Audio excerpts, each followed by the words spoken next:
Welcome back to Up the Villa podcast. This is our predicted lineup for Aston Villa v Chelsea. If you are new to our channel, make sure you are subscribing, smash a like and comment your thoughts in the comment section down below.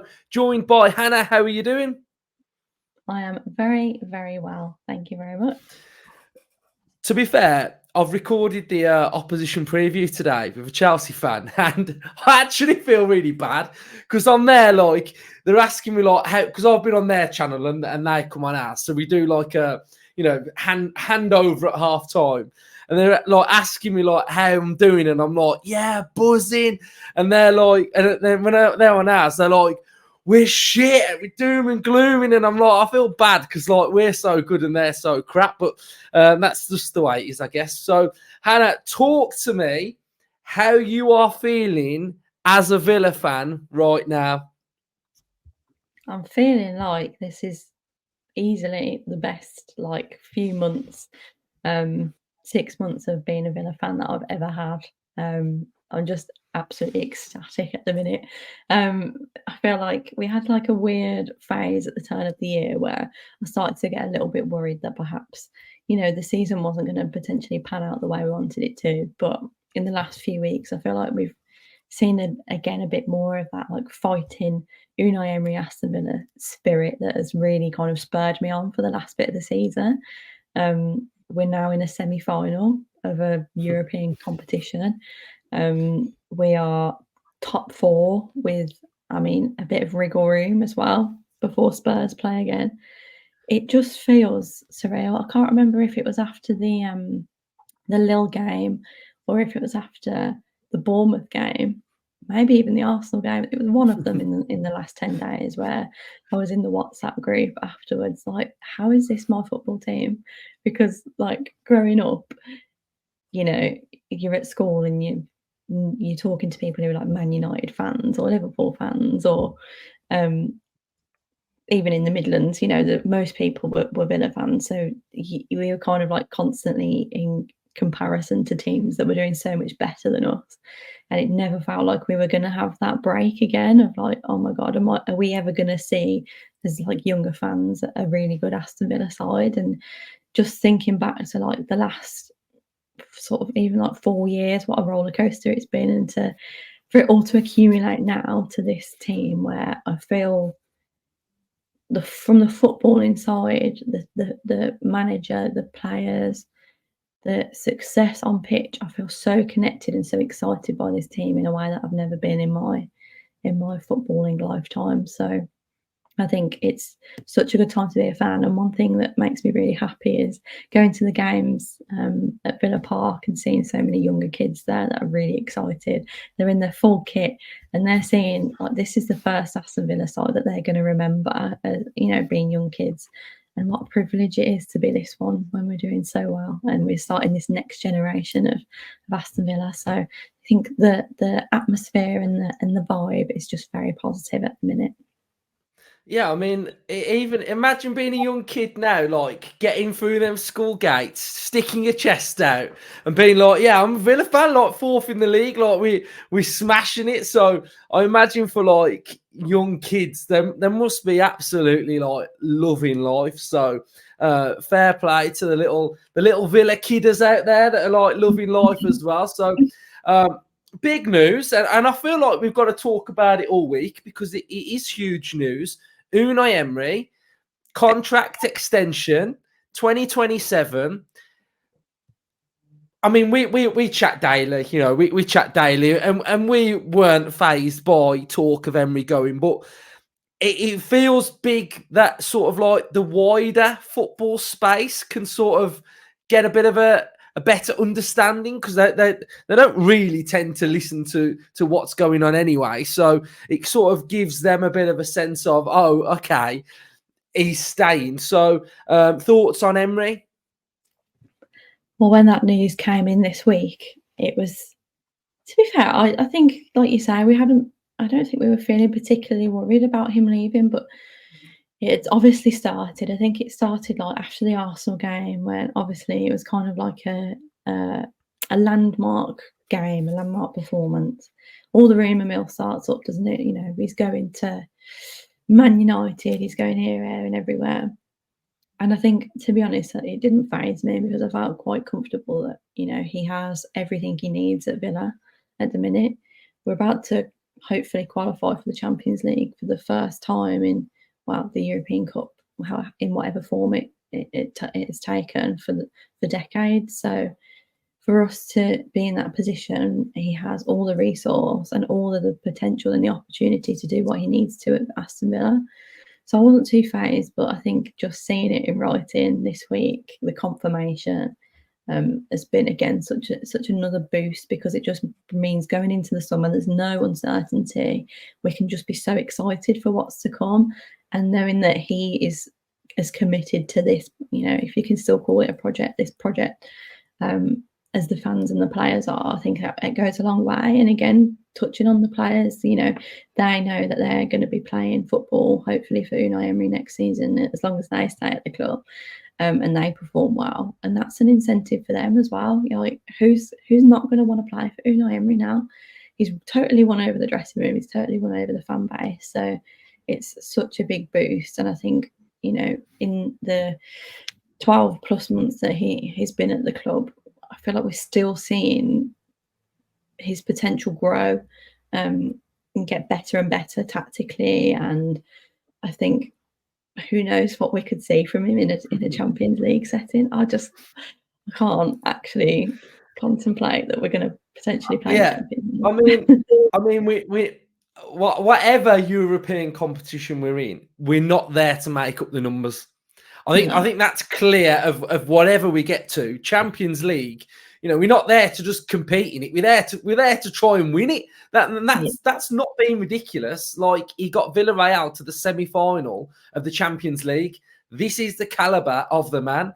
And every time this manager goes into Europe, he's doing well. He's succeeding, and that turns us on to the Olympiacos game. And how are you feeling ahead of that? Because we finish off with Chelsea this weekend, and then we go straight into this Europa one. It feels like we've only just I can still like see Emery Martinez making that save, and now I'm talking to you about the semi-final. How are you feeling about that? Do you think we're gonna make the final? I feel like, I don't want to tempt fate, but I don't see us having as difficult of a game as Lille gave us. I think they were genuinely a very, very good side, and we did well to get the win in the end against them. But I don't want to get ahead of. I can't get myself too confident about it, just because obviously it's knockout football when you actually have no idea what the outcome is going to be. I think obviously, again, same as it was in the quarters, it's going to be so important for how the first leg goes next week. It's the quick turnaround that gets me. You kind of think, all right, phew, let me just take a minute to recover from that trauma of extra time and penalties, and then you're right back to it. You're buying the tickets and you're making your plans for match day.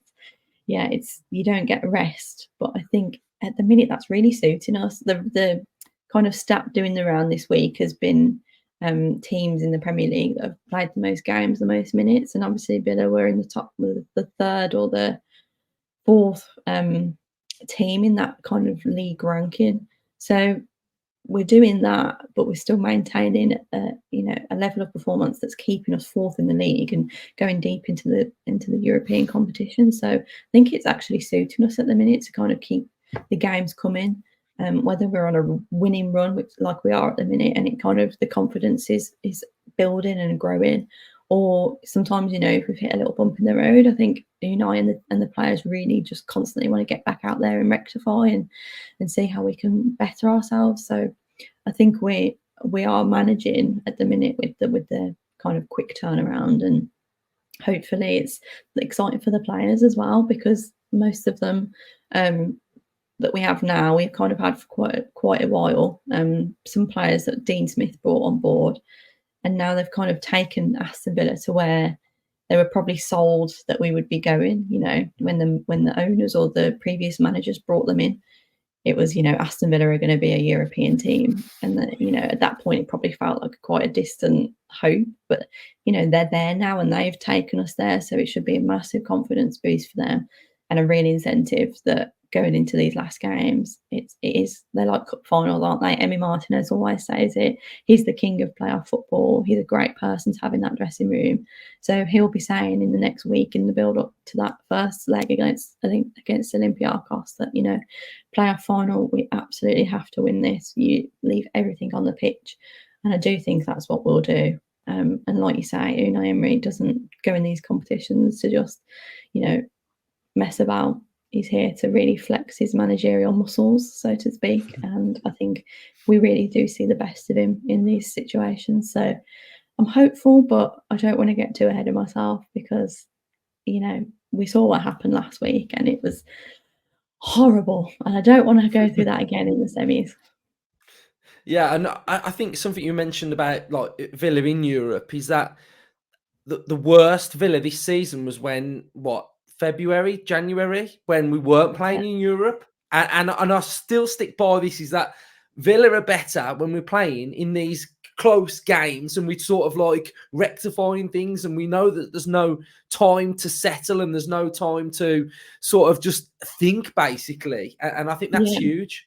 Because if you think back to, like, I'd say our best spell of the season, minus maybe where we are now, was kind of around that time that we played City and Arsenal in the space of 3 days, and we just had like the run in the group stage of the conference. So it totally backs up your point that probably 6 week spell we played so many games, but we were absolutely phenomenal, and we got the biggest results of the season.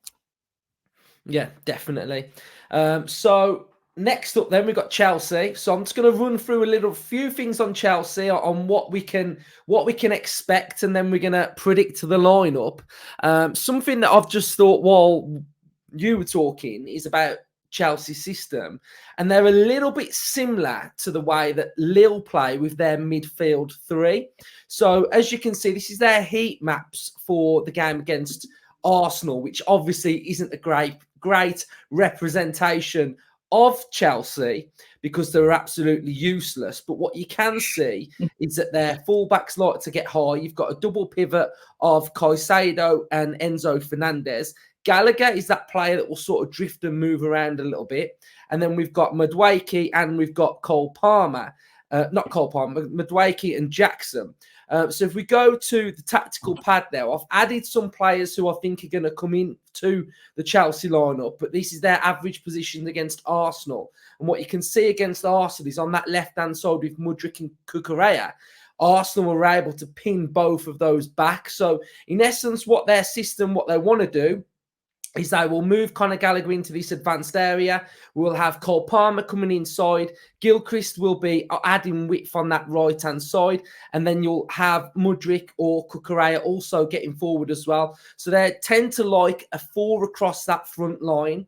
And then they'll leave that sort of 2 at the back. One of them might be coming back and holding as well. Build up, they tend to not use Thiago Silva through goal kicks, so it's generally him that will be in a vertical line with Petrovic, who sort of this doesn't really work too well with their build-up.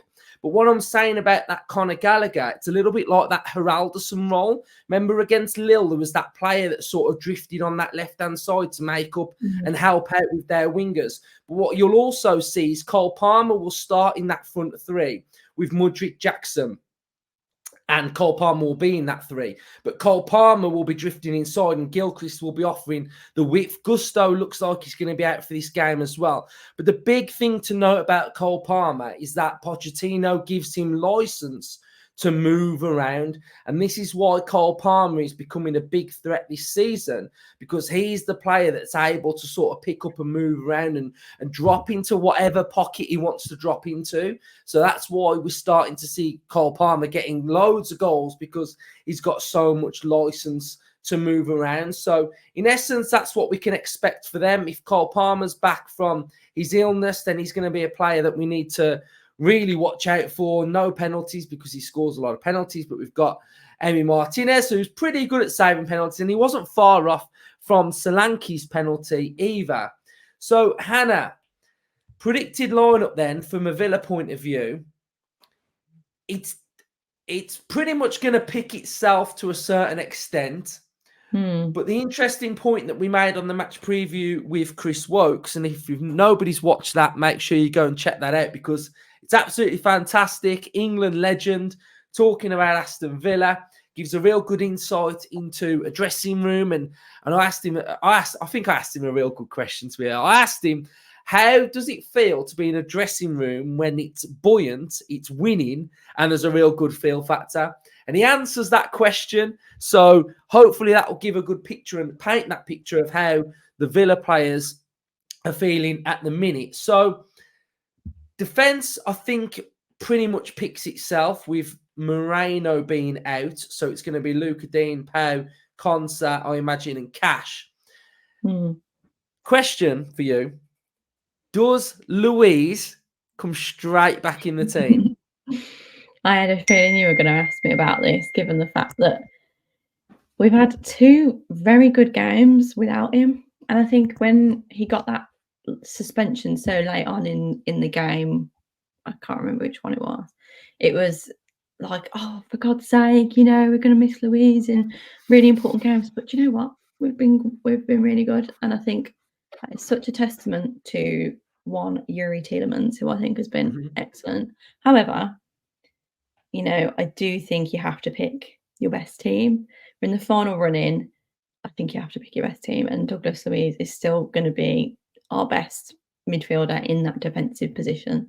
So for me, he does come back in. But like you say, I think it is something that you have to think about because we've done well without him. And I do think perhaps in the kind of run up to his suspension, he probably had a couple of off games, but he'll definitely be wanting to come back in. He'll have that hunger. Obviously, has played a part in the European games anyway, so it's definitely going to be fit and raring to go. So I would stick with Douglas Luiz. Yeah, he will be fit and he will be raring to go. So the other sort of little question then, the question mark, is to do with the other player that's probably going to be playing in this team then. So Watkins up top, Bailey out wide. McGinn obviously plays. Is it McGinn with Watkins or on the left, or is Rodgers in there, or is Diaby in there? What other player is going to be in this side? I think it has to be Rodgers. I think Okay. he has seriously impressed me the last month or so. I think what's really worked for him is having the run of games. He's obviously kind of got lucky in the fact that we've had injuries and suspensions elsewhere. And when he first came in, I think everyone could see the potential, but it was just, not quite had the Premier League sharpness. Obviously, it's such a big jump to adapt to the Premier League. But now he's had that run of games. I think he's really been impressive. He was so good against Bournemouth. So I think we have to keep playing him whilst he's in this good form. I think we really value his physicality. He kind of, I guess, is quite similar to Watkins in a way. Watkins' hold-up play, I think, is very good, and I think Rodgers is actually becoming very good at holding up the ball. He has a quality that I'd say not many of our attacking players have, in terms of like he really can carry the ball from our own half and just drive forward, which is something that I think we really valued in Jacob Ramsey and missed when he was gone. So I would stick with Rodgers. I think obviously Diaby got his goal at the weekend, which was great. But again, I think starting with the players that are in the best form is just what you've got to do at this stage of the season. No doubt Diaby will come on and get minutes, but I think Bailey and Rodgers together with John McGinn, I feel like that's such a handful of a few players with Bailey's technicality, John McGinn's just pure bullish tenacity, and Rodgers' hold-up play and some of his footwork as well. Put that behind Watkins, and to me, I think it's a very, very strong attacking four. Yeah, I'll look at this team and I love it. I just love it. I think it's great. I think it's got everything that we need. I think it can beat Chelsea. The one thing I am going to say, and this is what I'm going to say to start with, is the fact that I know we're getting a lot, it's rightly so, we're getting a lot of people saying and being a bit cautious, saying like, oh, like we've got to beware of Chelsea now. They're a wounded animal. Like they're going to come. And that's fine. But how many times can you say this about the Chelsea team? Like, how many times are they going to have to go again, raise their levels, improve on the game that they've just seen? Like, they're a mess. They're an actual mess. And for me, in this game, I don't care what Chelsea do. It's all about what Aston Villa do. If we apply ourselves in the correct way and bring the right intensity, we win this football match. The biggest area that we've got to make sure that we are fully competitive in is that midfield area, because Chelsea like to press a lot. We saw them against Villa at Villa Park. The Chelsea Pochettino press was very, very good. But if we can live with this midfield, we can make it difficult, if we can start to get on top of them, if we can make it a real uncomfortable night for them and not allow them to get in areas that they want to get to and expose us in, the big areas that they're going to try and look to expose Villa in is if the line is a little bit higher, you're going to have Jackson running in behind, you're going to have him doing a little bit of movement, you're going to have Cole Palmer moving into those areas. So as long as this midfield gets the grips on Caicedo, Enzo and Gallagher, then I think we've got players that can push Cucurella backwards. Mudryk, we can push him backwards. And what I'm seeing from Chelsea and what I saw against them against Arsenal is there's no confidence. Like, Sterling comes on, his weight of passes off. They're not a team that can fight together. They're a bunch of individuals, and if it's going okay, they'll be okay. And you saw that when that penalty incident where Jackson wants it, Madueke wants it, but then Jackson can't finish his dinner in a 90-minute game. And I think that's just showing what they're all about. It feels like they're all in it for themselves. And when I've used that word intensity, I want that from like the crowd, the players. I want us to just swamp them and be all over them and not let them breathe. And I think if we do that, we can beat this team, because playing out from the back as well, whether it's Diassi, whether it's Badishile, or it's Silva or whoever, you can expose them at the back because they're not comfortable. And we've just got to make it really difficult for them. So, So how you, after me saying all that, how are you feeling about this game? Are you as confident as me, or are you a bit more cautious? I completely agree, first and foremost, with everything you said. Like, everyone will say you've got to be cautious. Like, you've touched on about teams that have just took a spanking, because you always think they're going to rebound and put in a good performance. But the record shows that Chelsea just aren't doing that this season. They'll have a few games where you think, oh, this is kind of what we're expecting, Pochettino's Chelsea to look like. And then the next week, it's very quickly back to, absolute dross. And I think you've hit the nail on the head perfectly with the fact that they are individuals. I think what they are lacking is what we have in abundance.